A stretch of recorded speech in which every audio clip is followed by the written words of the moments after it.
اس ملک کے اندر نہ کسی کا ڈر ہے، نہ کوئی کمزوری ہے، نہ کوئی مجبوری ہے۔ ہم اس ملک کا ایک طاقتور حصہ ہیں۔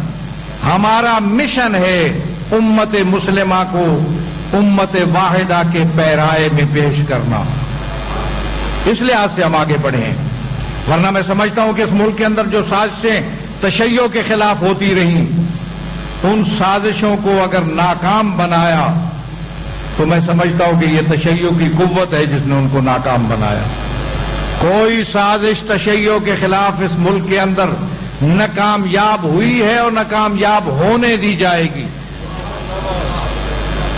یہ بھی سازش ہے جو تشیع کے اندر ایک تفرقہ ڈالنے کی کوشش کی جا رہی ہے، ٹکڑیوں میں اور گروہوں میں بانٹنے کی کوشش کی جا رہی ہے۔ مختلف قسم کے انحرافی نظریات تشیع کے اندر داخل کرنے کی، میں دو ٹوک انداز میں کہتا ہوں، تشیع ایک واضح تصویر ہے تشیع کی، تشیع کا ایک واضح تصور ہے، اس کے عقائد نظریات بہت واضح ہیں، ان کو مسخ کرنے کی اجازت کسی کو نہیں دی جائے گی اس ملک کے اندر۔ اور یہ بھی ایک سازش ہے، اس کو بھی ہم ناکام بنائیں گے، اپنی حکمت عملی سے ناکام بنائیں گے۔ اور اس کے علاوہ جو بھی سازشیں ہوئی اس ملک کے اندر، ان کو ہم نے ناکام بنایا، اور میں سمجھتا ہوں کہ ہم اگر چاہیں تو تشیع کے خلاف ہونے والی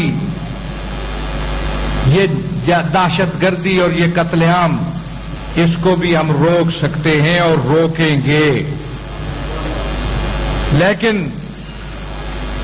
اس کے لیے ایک وقت درکار ہے، کوئی ایک مناسب وقت کی ضرورت ہے۔ جب مناسب وقت ہوگا تو یہ سلسلہ بھی انشاءاللہ رکے گا۔ دشمن کی سازش یہ ہے کہ ہمیں اس میں الجھا کر ہماری طاقتوں اور توانائیوں کو ضائع کیا جائے۔ ہماری قوتیں اور طاقتیں امت مسلمہ کے لیے ہیں، ہماری قوتیں اور طاقتیں تشیع کی عظمت اور بالادستی کے لیے ہیں، ورنہ اس ملک کے اندر جو کچھ ہو رہا ہے، تشیع کے خلاف جو کچھ ہو رہا ہے اس ملک کے اندر، جس انداز میں عزاداری سید الشہداء کو سنگینوں کے سائے میں اور کرفیوں کے عالم میں لانے کی کوششیں ہو رہی ہیں، میں سمجھتا ہوں کہ اس سازش کو بھی ہم قبول نہیں کرتے ہیں۔ ہمارے لیے قابل قبول نہیں ہے کہ عزاداری اس حالت میں منائی جائے، ہمارے لیے قابل قبول نہیں ہے کہ کرفیوں کے عالم میں اور سنگینوں کے سائے میں عزاداری منائے جائے۔ جب بھی عزاداری ہوتی ہے کھڑکیاں بند کر دو اور دروازے بند کر دو، پولیس چھتوں پر چڑھ جاتی ہے، یہ ہماری شہری آزادیوں کے خلاف ہے، ہم اس کو قبول نہیں کرتے ہیں۔ میں کہتا رہتا ہوں کھڑکیاں کھول دو، دروازے کھول دو اور لوگوں کو شریک ہونے دو عزاداری سید الشہداء میں۔ اگر کوئی حادثہ پیش آتا ہے تو آنے دو، عزاداری سید الشہداء کے لیے کسی قربانی سے دریغ نہیں کیا جا سکتا۔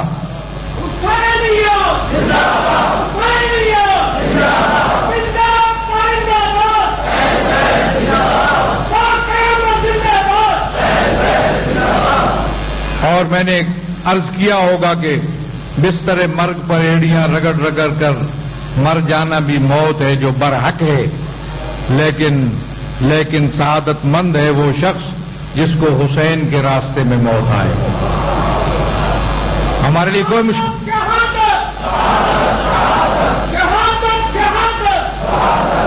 ہمارے لیے کوئی مشکل نہیں ہے۔ بہت بڑی گہری سازش اس ملک کے اندر جاری ہے، اس ملک کے عوام کے خلاف اور خاص کر شیعان حیدر کرار کے خلاف۔ عید کے دن کتنے خاندان ہیں جو اجاڑے گئے، اور اس کے بعد پارا چنار کے اندر دیکھیے، ہم نے بار بار مطالبہ کیا کہ یہ کون لوگ ہیں، کہاں پلتے ہیں، ان کے پیچھے کون ہے جو ان کی پشت پناہی کر رہا ہے۔ حکمرانوں کی یہ ذمہ داری ہے کہ اس کو لوگوں کے سامنے بے نقاب کریں اور مجرموں کو کیفر کردار تک پہنچائیں۔ حیرت کی بات، ایک ملک ہے جس کے میں آئین بھی ہے، قانون بھی ہے، فوجیں بھی ہیں، اسلحے بھی ہیں، سرمایہ بھی ہیں، سب کچھ موجود ہے، لیکن عوام گاجر مولی کی طرح کٹ رہے ہیں، قتل عام ہو رہا ہے عوام کا، کوئی پرسان حال نہیں ہے، کوئی بتانے والا نہیں ہے کہ یہ قاتل کون ہے،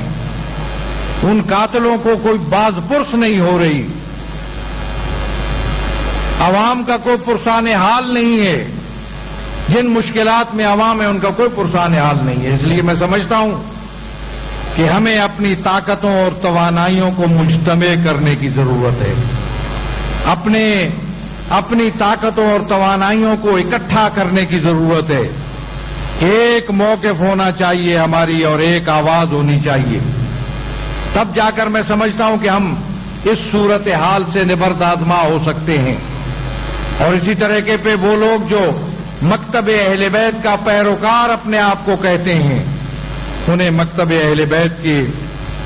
اخلاقیات کا، مکتب اہل بیت کے جو طور طریقے ہیں، جو طرز زندگی ہے آل محمد نے ہمیں بتایا ہے، اس سے روشناس ہونے، اس پر عمل پیرا ہونے اور دوسروں کو روشناس کرانے کی ضرورت ہے۔ المومنون والمومنات بعضهم اولیاء بعض یامرون بالمعروف وینہون عن المنکر۔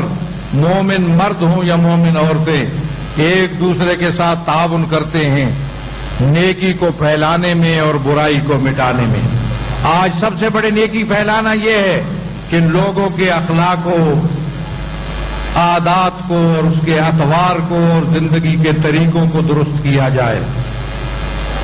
خسیس اور کمزور قسم کے عادات، غلط قسم کے عادات و اطوار سے ان کو بچایا جائے۔ اس کے لیے محنت کی ضرورت ہے، جد و جہد کی ضرورت ہے، اور یہ جو دینی مراکز ہیں اسی لیے قائم ہوئے ہیں تاکہ آل محمد کی سیرت و کردار کو، ان کے اخلاق کو، ان کے اطوار کو، ان کے عادات کو، جو زندگی کے طریقے آل محمد نے بتائے ہیں، جس زندگی گزارنے کا جو انداز،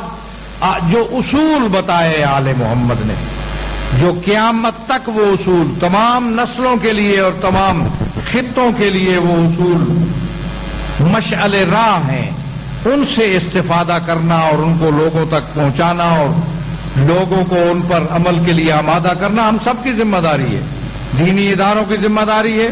دینی اداروں میں پڑھنے والوں کی یہ ذمہ داری ہے کہ وہ ان اصولوں کو لوگوں تک پہنچائیں جو اصول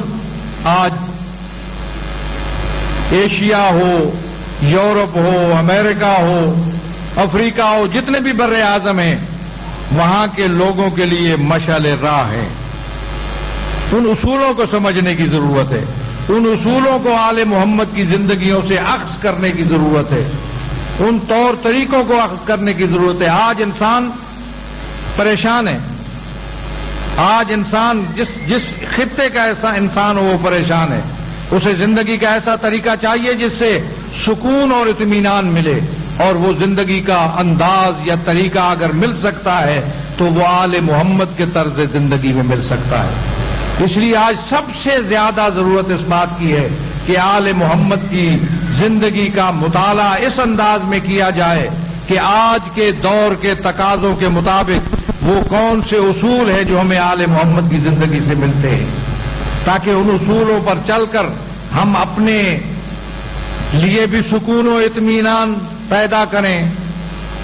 اور معاشرے کے اندر بھی سکون و اطمینان کو فروغ دیں۔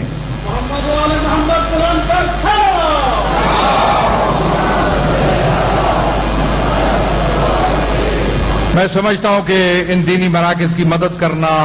ان دینی مراکز کو مضبوط بنانا، یہ ہم سب کی ذمہ داری ہے۔ اور جب میں دیکھتا ہوں کہ بہت سے مکاتب فکر ہیں پاکستان کے اندر، اور ان مکاتب فکر کے جو مدارس اور مراکز ہیں کثیر تعداد میں ہیں، ان کے ہاں جو پڑھنے والے طالب علم ہیں یا طالبات ہیں وہ بھی کثیر تعداد میں ہیں، اور میں سمجھتا ہوں یہ ہمارے لیے سبق آموز ہے۔ تعداد کے لحاظ سے ہم اپنے آپ کو یہاں دوسرے نمبر پر سمجھتے ہیں۔ پہلے مکتب ہے بریلوی مکتب فکر ہے، دوسرے نمبر پر ہم کہتے ہیں کہ ہم شیعہ اس ملک کی آبادی کی، دوسرے نمبر پر کثرت میں ہم ہیں۔ لیکن کیا اس تعداد کے حوالے سے مدارس ہیں؟ کیا اس تعداد کے حوالے سے پڑھنے والے طلبہ یا طالبات ہیں؟ اس کا یہ غور و فکر کی ضرورت ہے۔ اس میں کوئی سوائے اس کے کہ ذہن بدلنے کی ضرورت ہے، ذہن سازی کی ضرورت ہے۔ لوگ جب ضرورت محسوس کریں گے کہ ہمیں آل محمد کے طرز زندگی کو اور تہذیب اسلامی کو سمجھنا ہے اور جاننا ہے، تو اس وقت یہ ضرورت وہ محسوس کریں گے کہ وہ اپنے بچوں کو آل محمد کی طرز زندگی سے آشنا بنائیں۔ اور یہ میں سمجھتا ہوں کہ بہت بڑا جہاد ہے اور بہت بڑی جدوجہد ہے آج کے دور میں، لوگوں کو یہ سمجھانا کہ وہ آل محمد کی طرز زندگی کو سمجھنے کے لیے، آل محمد کی دی ہوئی اسلامی تہذیب کو جاننے کے لیے اپنے بچوں کو اسلامی تہذیب سے آشنا کریں۔ بہت کمزوری ہے ہمارے اندر بچوں کی تربیت کے حوالے سے، نئی نسل کی تربیت کے حوالے سے۔ سب سے بہتر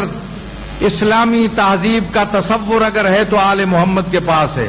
اور سب سے بہتر اگر اولاد کی تربیت کا نظام ہے تو وہ بھی آل محمد کے پاس ہے، ان کے مکتب میں ہے۔ لیکن ہم آل محمد کے مکتب سے مربوط ہونے کے باوجود ہم اس میں پیچھے ہیں، اسلامی تہذیب کی نشر و اشاعت کے لحاظ سے ہم پیچھے ہیں، اسلامی تربیت کو فروغ دینے کے لحاظ سے ہم پیچھے ہیں۔ میں سمجھتا ہوں کہ ہمیں ان میدانوں میں زیادہ سے زیادہ کام کرنے کی ضرورت ہے، ان مدارس کو، مراکز کو ہمیں زیادہ سے زیادہ مضبوط بنانے کی ضرورت ہے،